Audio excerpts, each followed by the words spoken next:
샬롬. 오늘 또 우리 성도들과 함께 주삼 교제 우리 펼쳐서 말씀 묵상의 시간을 같이 하겠습니다. 자, 오늘 페이지 61페이지 함께 참고하시면서 시작합니다. 먼저 우리 기도하고 우리 말씀 묵상의 자리로 나아가겠습니다. 기도하겠습니다. 좋으신 하나님 아버지, 주일 이후로 오늘 월요일 아침 또 점심 저녁 매 끼니마다 우리에게 먹을 것으로 채워주시고 또 매 순간마다 위험한 일과 많은 고난과 역경의 삶들이 우리 앞에 펼쳐져 있지만 그 순간 속에서 저희를 보호해 주시고 여기까지 인도해 주셔서 감사합니다. 우리의 삶의 생명과 평안, 그 안전이 우리 손에 있지 아니하고 하나님께 있음을 믿고 의지합니다. 주님, 저희를 강하고 담대하게 붙들어 주셔서 이 어려운 세상, 참으로 이 요란한 세상 가운데서 하나님의 사람으로 서 있게 하여 주시고 매일매일 우리의 걸음걸음마다 주의 뜻을 행하는 걸음이 되게 해 주옵소서. 예수님의 이름으로 기도합니다. 아멘. 자, 오늘도 하나님 말씀을 함께 읽겠습니다. 에레미야 29장 16절부터 23절 말씀을 우리 같이 읽겠습니다. 에레미야 29장 16절에서 23절 말씀입니다. 자, 말씀을 같이 읽습니다. 다윗의 왕좌에 앉은 왕과 이 성에 사는 모든 백성 곧 너희와 함께 포로되어 가지 아니한 너희 형제에게 여호와께서 이와 같이 말씀하셨느니라. 만군의 여호와께서 이와 같이 말씀하시되 보라, 내가 칼과 기근과 전염병을 그들에게 보내어 그들에게 상하여 먹을 수 없는 몹쓸 무화과 같게 하겠고 내가 칼과 기근과 전염병으로 그들을 뒤따르게 하며 그들을 세계 여러 나라 가운데에 흩어 학대를 당하게 할 것이며 내가 그들을 쫓아낸 나라들 가운데서 저주와 경악과 조소와 수모의 대상이 되게 하리라. 여호와의 말씀이니라. 너희들이 내 말을 듣지 않았기 때문이라. 내가 내 종 선자들을 너희들에게 꾸준히 보내었으나 너희는 그들의 말을 듣지 않았느니라. 여호와의 말씀이니라. 그런즉 내가 예루살렘에서 바벨론으로 보낸 너희 모든 포로여 여호와의 말씀을 들을지니라. 만군의 여호와 이스라엘 하나님께서 골라의 아들 아합과 마아세의 아들 시드기야에 대하여 이와 같이 말씀하시니라. 그들은 내 이름으로 너희에게 거짓을 예언한 자라. 보라, 내가 그들을 바벨론의 왕 느부갓네살의 손에 넘기리니 그가 너희 눈앞에서 그들을 죽일 것이라. 바벨론에 있는 유다의 모든 포로가 그들을 저주거리로 삼아서 이르기를 여호와께서 너를 바벨론의 왕이 불살라 죽인 시드기야와 아합 같게 하시기를 원하노라 하리니 이는 그들이 이스라엘 중에서 어리석게 행하여 그 이웃의 아내와 간음하며 내가 그들에게 명령하지 아니한 거짓을 내 이름으로 말함이라. 나는 알고 있는 자로서 증인이니라. 여호와의 말씀이니라 하시니라. 아멘. 자, 오늘 함께 읽은 에레미야 29장 16절에서 23절 말씀의 제목은 백성을 향한 하나님의 경고입니다. 자, 이 본문을 함께 요약해서 보겠습니다. 하나님은 유다에 남아있는, 다시 말하면 바벨론으로 포로로 끌려가지 않는 백성에게 칼과 기근과 전염병의 심판을 예고하시면서 그들이 결국 몹쓸 무화과 같게 하겠다고 말씀하십니다. 즉 유다에 남은 것이 결코 축복이 아니라 더 큰 재앙이 기다리고 있음을 말합니다. 한편 포로로 잡혀간 백성에게는 거짓 예언으로 백성을 미혹하는 거짓 선자들을 조심하라고 경고하십니다. 이것이 우리가 함께 읽었던 본문의 주요 메시지입니다. 자, 우리는 오늘 이 말씀을 읽는 가운데서 반복적인 단어를 하나 우리가 발견하게 됩니다. 특히나 이 하나님께서 어떤 심판의 메시지를 전달할 때 엄중한 하나님의 죄에 대한 심판을 예언하실 때마다 매우 반복적으로 하시는 말씀이 있습니다. 그게 뭐냐면 여호와의 말씀이니라. 여호와께서 말씀하셨느니라. 이 말을 굉장히 강조합니다. 결국은 너희들이 이 당하는 모든 이 재앙, 어떤 죄에 대한 심판의 결과로서 당하는 이 괴로움, 이 고통이라는 것이 거저 주어진 것이 아니라 그냥 우연히 있게 된 것이 아니라 이건 여호와께서 말씀하셨으므로 하나님께서 하시고자 하셨기 때문에 이건 불가피하게 있게 됐다는 것을 강조하십니다. 제가 늘 반복적으로 또 강조하면서 하는 말씀이지만 하나님이 작정하시고 하나님이 계획하신 것은 반드시 이루고야 만다는 사실입니다. 인간들이 다양한 방법으로 그것을 피하려고 도망도 해보고 핑계도 삼아보고 또 책임을 전가하고 다양한 어떤 방법들을 찾지만 결국은 하나님의 행하시고자 한 것이 이루어지고야 말게 되는 것입니다. 인간들이 아무리 개인적으로 뛰어난 어떤 힘을 갖고 있고 또 어떤 군대를 가지고 아니면 어떤 정치의 힘을 가지고 또 이방 나라의 힘을 끌어들여서 어떠한 것을 한다 할지라도 결국은 하나님께서 그 모든 것을 다 회파시켜버리고 무너뜨려버리고 당신의 계획대로 그 일을 이루어 가십니다. 오늘 본문에 보면 우리는 또 한 가지 중요한 사무엘상 15장에 했던 말씀을 떠올릴 수 있는 하나의 본문이기도 합니다. 우리가 한 대로 사무엘상 15장에 보면 그 사무엘과 사울 사이에 있었던 대화 가운데서 사무엘이 하는 메시지의 내용입니다. 뭐였습니까?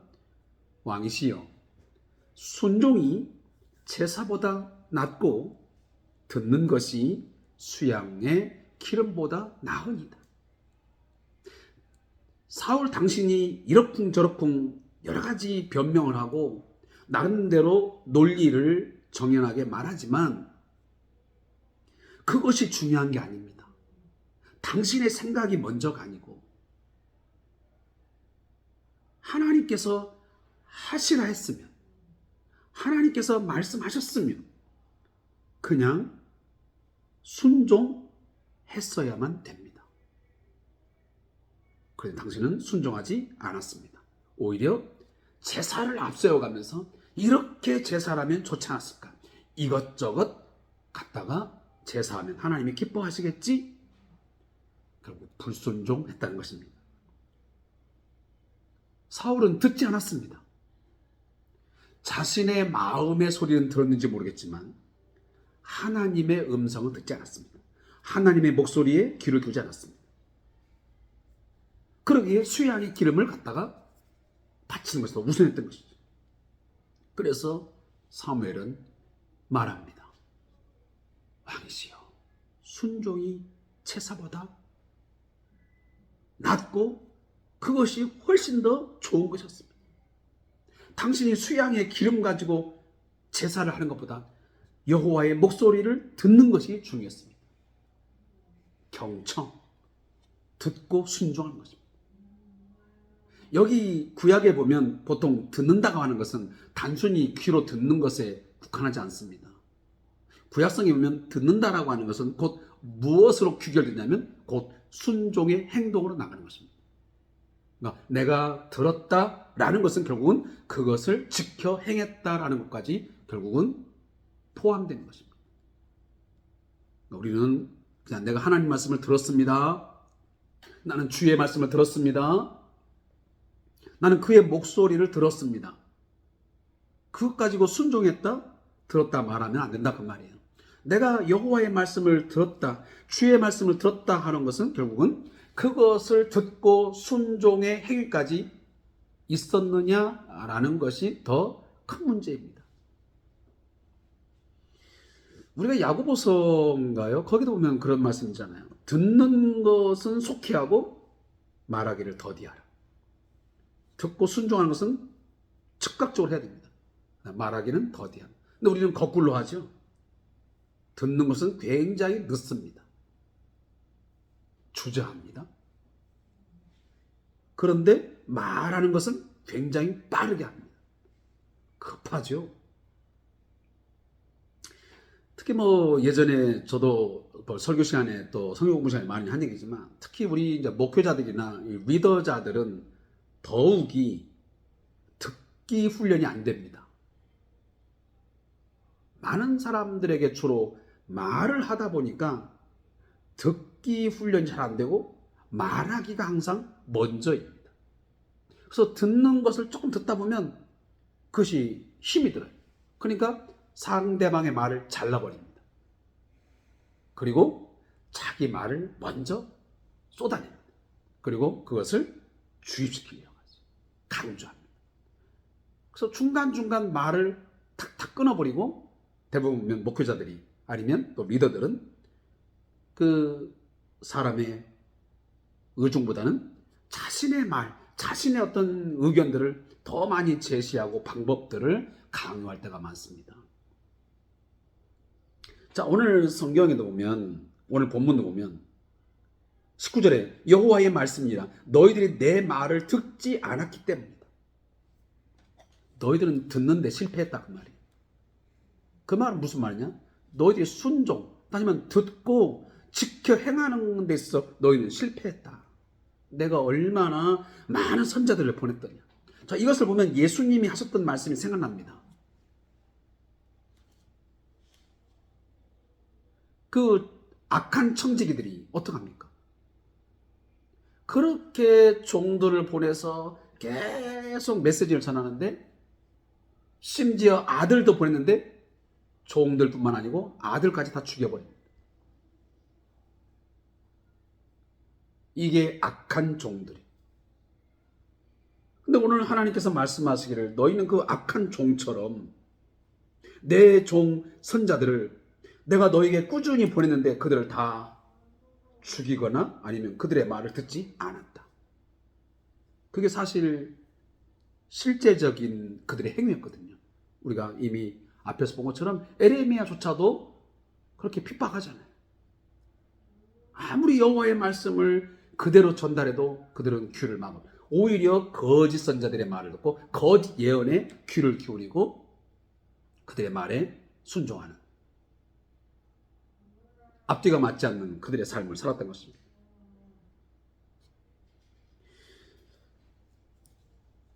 특히나 오늘 제 본문에 보면 포로로 끌려가지 아니한 이제 그 예루살렘에 남아 있는 그 백성들에게, 그 왕에게 이제 말을 하고, 그리고 뒤에 가서는 바벨론으로 끌려간 포로들에게 말씀하는 메시지가 쭉 나오고 있습니다. 끌려가지 아니하고 포로가 되지 아니하여서 남아있든 포로로 끌려갔든 결국은 똑같은 그런 고통과 괴로움의 삶의 순간들을 겪을 수밖에 없음을 말합니다. 다시 말하면 끌려가지 않은 사람들은 칼과 기근과 전염병, 결국은 불가피한, 피할 수 없는 심판이 기다리고 있음을 말합니다. 너희들이 아무리 칼을 피한다 할지라도 기근을 피하는 전염병이 돌고, 결국은 모든 백성들이 다 고통의 순간을 맞이해야만 된다라는 말씀이고, 결국은 포로된 자들도 그런 이제 운명에 처할 뿐만 아니고, 또 그들에게 말하면 너희 포로가 되었을 때에 거짓 선자들이 나타나가지고 2년 후에는 풀려난다. 아무리 그런 말 하면서 절대 너희들이 그 말 들으면 안 된다. 느부갓네살의 손에서 넘기지 않을 것이다. 이런 이야기 절대로 듣지 마라. 봐라. 그런 거짓 예언을 했던 아합이나 시드기야, 결국은 어떻게 될 것이다? 너를 바벨론 왕이 불살라 죽인 시드기야와 아합 같게 하시기를 원하라. 화형에 처해지는 거예요. 여호와께서 명령하지 아니한 것을, 그것이 여호와가 말한 것처럼 자칭 아니면 사칭해서 사기꾼처럼 달콤한 이야기를 했던 그 거짓 선자들, 하나님 결코 용납하지 않냐고. 어떻게 한다고요? 결국은 화형에 처해지는 엄청난 그런 최후, 비참한 최후를 맞게 했던 것입니다. 제가 거듭 말씀드리지만 이런 이야기들이 나와는 전혀 상관없는, 또 우리와는 전혀 그냥 관계되지 않는, 오늘날에는 이런 일이 결코 있지 아니할 것이라고 하는 먼 옛날의 한 추억담, 어느 어떤 이야기로 우리가 치부해서는 안 됩니다. 어떤 똑같은 방법으로 똑같은 현상은 드러나지 아니한다 할지라도 결국은 하나님은 자신의 백성에 대한 어떤 죄, 그들의 허물때, 그들의 악행들, 끝까지 교만함을 가지고 하나님의 말씀을 거부했을 때, 불순종했을 때는 거기에 대해서는 반드시 하나님께서 진노하심이 있고 거기에 대한 심판이 있음을 우리는 늘 명심하고 살아야 됩니다. 그래서 제가 자주 인용하지만 두렵고 떨림의 자세가 하나님을 경외함이 있어야 된다는, 경외함이. 오늘날 바로 그 부분들이 우리에게 너무 약화되어 있습니다. 경외함이 없습니다. 두렵고 떨림이 매우 약화되어 있습니다. 뭐 그렇지 않다라고 말할지 모르겠지만 저를 비롯해서 많은 사람들이 여호와의 이름을 만홀히 여기고 또 하나님을 경히 여겨버립니다. 우리는 성경에서 너희의 아비를, 너희 어미를 다시 말하면 경히 여기지 말라고 하는데, 우리는 부모님뿐만 아니고 부모님은 말할 것도 없고요. 오히려 진짜 요즘에는 하나님조차도 우리는 여호와를 대할 때도 너무 쉽게 대합니다. 그냥 아무데 나가서나 하나님의 이름을 그냥 들먹거리고, 하나님 앞에서 우리가 산다고 말하지만 하나님 앞에서 사는 게 맞는가 라고 할 정도로 우리는 너무 경솔하게 삶을 살아갈 때가 많고요. 그냥 설마 뭐 그런 일이 있겠나. 그냥 구약의 하나님과 신약의 하나님을 우리 너무나 딱 구분시켜버리는. 과거 우리 이단들이 그랬잖아요. 구약의 하나님은 진노하는 하나님, 심판하는 하나님, 그리고 신약의 하나님은 사랑의 하나님. 이렇게 완전히 이원론적으로 하나님을 나눠버리는 그런 것들이, 우리는 지금 말로는 그렇게 말하지 않지만 결국 우리의 삶 속에서 보면 하나님을 다 이원화시켜버려요. 하나님, 구약의 하나님은 그렇게 진노하시고 막 심판을 강렬하게 하시는 아주 엄하신 하나님이었고, 신약의 하나님은 그냥 모든 것을 그냥 포용해주고 용서하시는 그냥 사랑하는 온유하신 하나님. 이런 것에 너무 그냥 한쪽으로 쏠리다 보니까 균형 있는 신앙생활이 안 되는 거예요. 자, 그러면 우리가 함께 좀 늘 신앙의 삶 가운데서 깊이 생각하면서 우리가 하나님 앞에서의 삶, 코람데오의 삶을 살았으면 좋겠습니다. 자, 저자의 묵상 읽고 오늘 말씀 맺겠습니다. 자, 성경에서 일관되게 강조하는 주제 중 하나가 바로 듣는 것, 즉 하나님 말씀을 듣고 순종하는 것입니다. 사무엘은 여호와께서 번제와 다른 제사를 그의 목소리를 청종하는 것을 좋아하신 같이 좋아하시겠나이까 하고 사무엘상 15장 20절에서 말씀했습니다. 그러나 이렇게 듣는 것을 강조했다는 사실은 역설적으로 그만큼 백성이 듣기를 멀리하고 거부했다는 방증이기도 합니다. 심지어 하나님은 내가 내 종 선자들을 너희들에게 꾸준히 보내었으나 너희는 그들의 말을 듣지 않았느니라 라고 고발하듯이 말씀합니다.